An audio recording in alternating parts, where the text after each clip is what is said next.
Hello, today I'm going to be discussing the topic of my literature review, high voltage direct current transmission systems.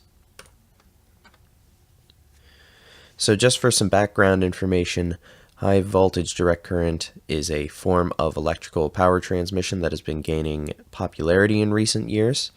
The main appeal behind HVDC is that it can carry large amounts of power over extremely long distances that AC networks normally wouldn't be able to handle.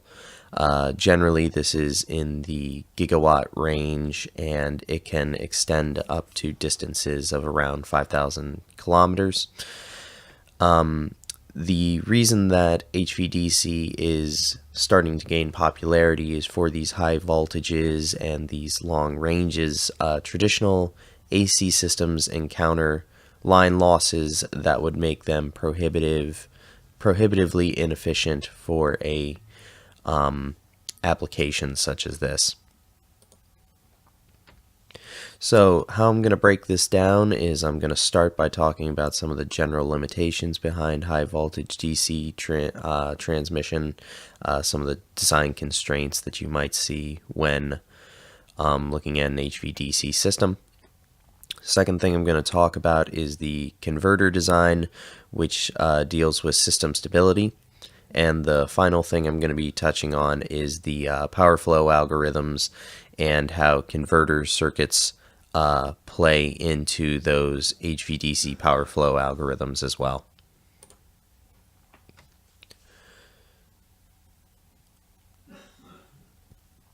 So as I said before, HVDC is new, it's up and coming, but one of the main issues with it is that it's only useful in specific instances. As I mentioned before, it needs to be used in a system where extremely high voltages need to be, or extremely high amounts of power need to be transmitted over longer distances.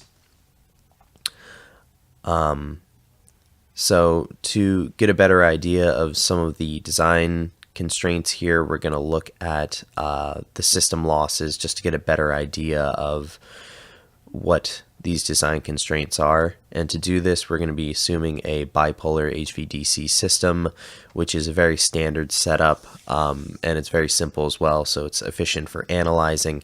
It's a simple simply two converter bundles, both operating at HVDC.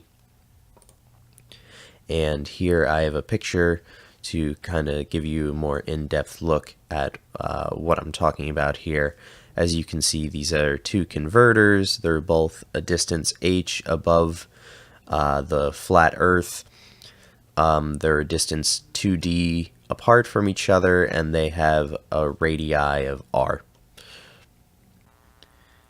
So now we're going to take the different types of losses into consideration and see how they impact the line limitations. So the two main types of losses are corona and impedance losses. Corona effect appears around conductors and transmission lines during higher voltages.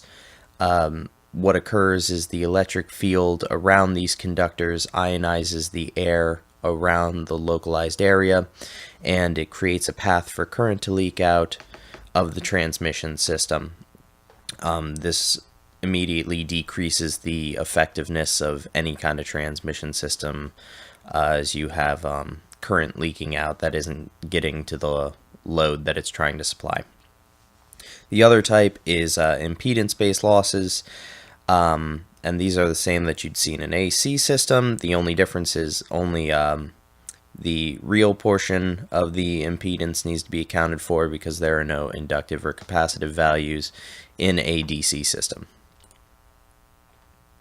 So we're going to start by talking about corona here. So for corona, there are two important onsets to corona taking place, and that deals with voltage and with the electric field. So for the corona onset voltage, what you want to do is you want to increase the onset voltage so that way it can avoid reaching a corona level. before activating. So the way you do that is by increasing the radius of the conductors, or the radius of the bundle of conductors. So this works, like I just said, for single conductors and bundled conductors, where the difference occurs between those two sets is for the electric field. So for onset electric field, as the radius increases in a single conductor, that lowers the onset electric field, making corona more likely to occur, while with a bundled conductor, the onset electric field remains relatively unchanged, regardless of what the radius value is. So bundled conductors are a clear preference in this case if you're trying to design a system without corona effects in it. Alright, next I'm just going to briefly touch on impedance. There's not a whole lot to say about impedance. It's something that everyone should definitely understand. Just to kind of reiterate, there's no reactive components to the impedance because the system is DC.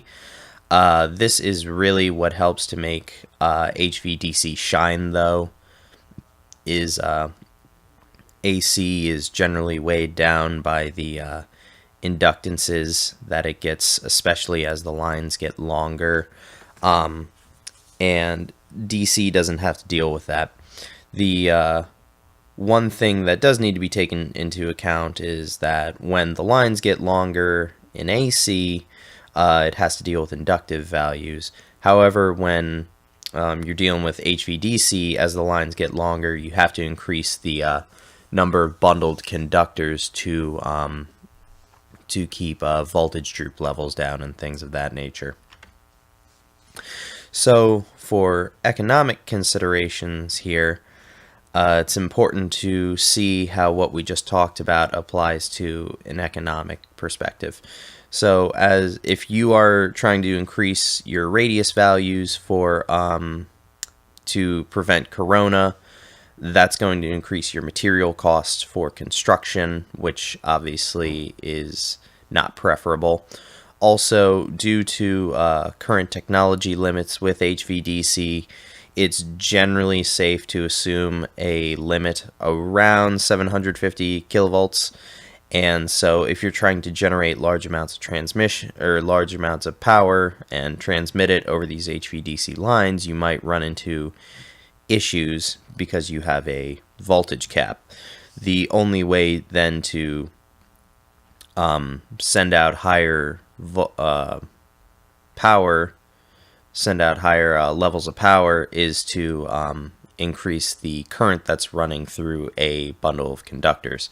However, this leads to problems with temperature. As the current increases, it can actually reach levels where it can begin to sort of anneal the metal conductors that are inside that it's running across, and this can obviously cause problems like line sagging and things of that nature. To handle this extra current, it's generally advised to simply increase the size of the bundle that you're using, use more conductors in the bundle to compensate. However, this once again runs into the issue of increased cost. You can kind of consider this a related issue to what I said on the previous slide about requiring multiple conductors as the line length increases. So it's not as bad, since you're basically as you increase the number of bundles, you're getting increased line length and increased generation, so that kind of helps to subsidize the cost in a way, but it still is a consideration. Alright, here I'm going to be talking about the converters and how they interact with the AC and DC portions of the grid interconnects. So converters are a necessary part of an AC-DC grid connection. They take the form of inverters and rectifiers. Inverters obviously changing DC DC systems into AC, and rectifiers changing AC electricity into DC. This helps to just establish a common connection between the grids so they can allow electricity to flow without complications. It's important to review the system design aspects to ensure stability. However, these converters, if they become unstable, could cause severe problems for the grid, so it's important to take a look at that. And we're going to kind of break this up into two different sections. We're going to look at converter parameters, which affect system stability, and we're going to look at system parameters, such as the actual physical transmission lines themselves, which affect stability parameters. So here I have a list of stability parameters and how you can use them to increase stability in a given system. The first three here, the derivative feedback gain, the rectifier firing angle, and the inverter extinction angle, those are all related to the controllers, or I'm sorry, to the converters. And as you can see, you increase, decrease, and increase them respectively to increase system stability. The final two I've listed below, the DC line length and the inverter AC dampening angle, those are both related to the grid itself, whether that be the line length or the AC bus that is just inherent to the line. And you increase both of those to increase stability in the system. One thing I'd like to point out is that for the converter system, it's generally understood that by increasing system stability, you're decreasing transient response time in the system. So that has to be something that is properly balanced when creating a efficient and proper